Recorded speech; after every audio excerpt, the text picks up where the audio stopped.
competitively. Question number 6, Nicola Willis. Thank you, Mr Speaker.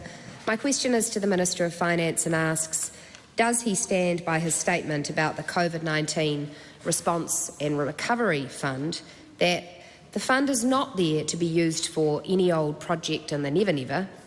It is to provide support and stimulus to recover and rebuild from COVID-19.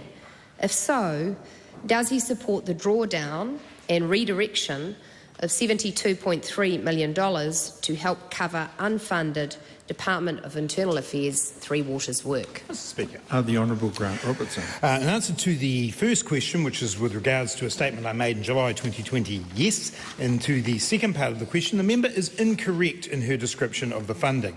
In July 2020, a TAG contingency of $710 million was established for Three Waters Infrastructure and Investment and Service Delivery Reform Program within the COVID Response and Recovery Fund. This included provision for policy work on the program. In April 2022, when that 2020 TAG contingency was coming to an end, $72 million was allocated to program costs. I would note, Mr Speaker, at the same time, $12.4 million was returned to the centre. Does the Minister recall the Cabinet paper seeking agreement to reallocate $72 million of the unallocated portion of Three Waters Infrastructure Investment Program for policy advice? And can he advise the House how spending $21 million of taxpayers' money on Three Waters policy advice and communications activity helps the New Zealand economy recover from COVID-19? Mr Speaker, as we've discussed several times in this House, the member knows that the COVID Response and Recovery Fund was designed to make sure that New Zealand could respond to COVID and recover from COVID. Part of that is making sure that we stimulate economic development in the regions. That includes, Mr Speaker, I might say, through the Three Waters program, 291 kilometres of drinking water pipes, 159 kilometres of wastewater pipes, 128 upgrades to wastewater treatment plants all over New Zealand. The Three Waters program overall will contribute to a significant number of jobs being created in New Zealand, something I know the National Party has difficulty with.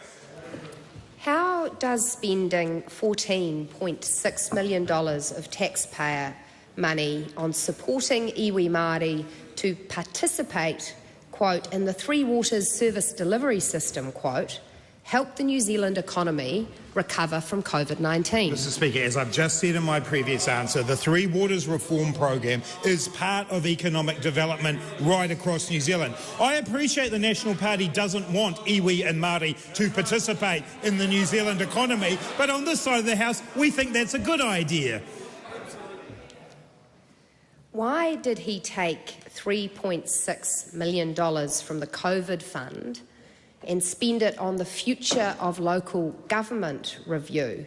And is this what he thinks New Zealanders expected would most help the recovery of the economy from COVID-19? Mr Speaker, what I think most New Zealanders expected would happen in terms of the recovery from COVID was that the government would spend around $26 billion supporting employers to be able to keep their staff on, around $13 billion supporting small businesses with low-cost loans, around $10 billion for the health sector to be able to respond to COVID, around $5 billion from business and science and innovation support, around $4.7 billion to support people in housing, around $2.85 billion to support the education sector, around $1.85 billion to support the transport sector to keep going. Mr Speaker, the vast bulk of the COVID-19 fund was spent directly on things related to recovery. Some was spent on response. Mr Speaker, the member has many colleagues who asked us to spend a lot more money in COVID on other things.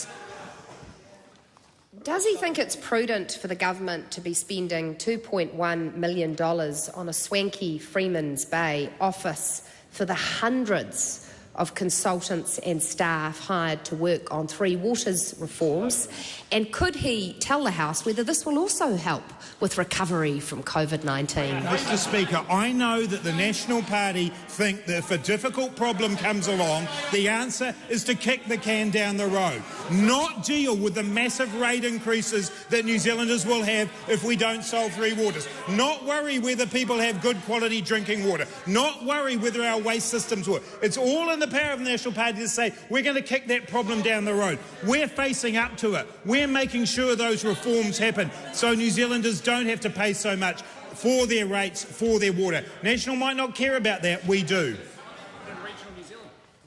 Does he recall stating in relation to the COVID fund that, quote, "We are sticking to our word on this.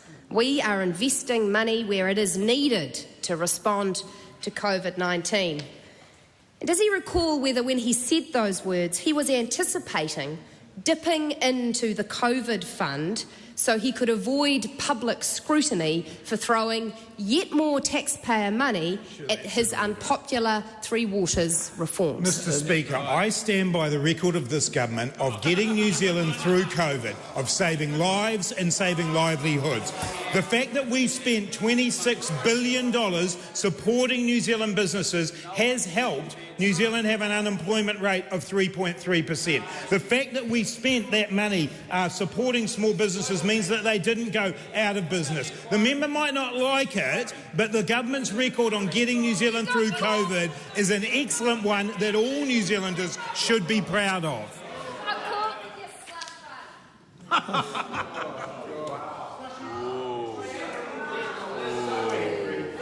Question number 7, Teresa Ingleby. E te maanga o te whare e tina koe, to the Minister of Social Development and Employment.